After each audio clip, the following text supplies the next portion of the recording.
என்னங்க பண்றது, எங்களுக்கு வேற வழி தெரியலன்னு நடு ரோட்டில் கொட்டப்பட்ட மாம்பழங்கள். பஞ்சம்பசி பார்த்த சனம் படையிருந்து பயந்த சனம். ஸ்தம்பித்த தேசிய நெடுஞ்சாலை.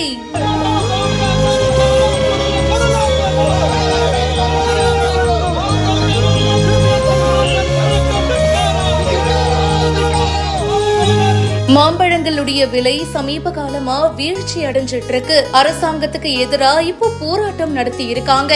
கோலார்ல தேசிய நெடுஞ்சாலையில போராட்டக்காரர்கள் முற்றுகையிட்டு இருக்காங்க. அதிகாலை நேரத்துல தேசிய நெடுஞ்சாலை 75 போராட்டக்காரர்கள் முற்றுகையிட்டு இருக்காங்க. ஆதரவு விலை மற்றும் இழப்பீடு கோரி கோரிக்கையும் வச்சிருக்காங்க.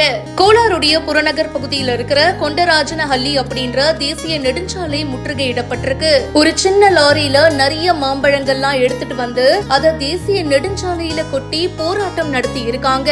சம்பவ இடத்துல பலத்த போலீஸ் பாதுகாப்பும் கொடுக்கப்பட்டிருக்கு. ஹைவேல போராட்டம் பண்ணதுனால இன்னொரு பக்கம் வாகனங்களும் நின்னுட்டு இருக்கு. இந்த வீடியோ பத்தின உங்களுடைய கருத்துக்களை கமெண்ட் செக்ஷன்ல சொல்லுங்க. மேலும் பல செய்திகளுக்கு இப்பவே பிஹைண்ட் ரூட்ஸை ஃபாலோ பண்ணுங்க.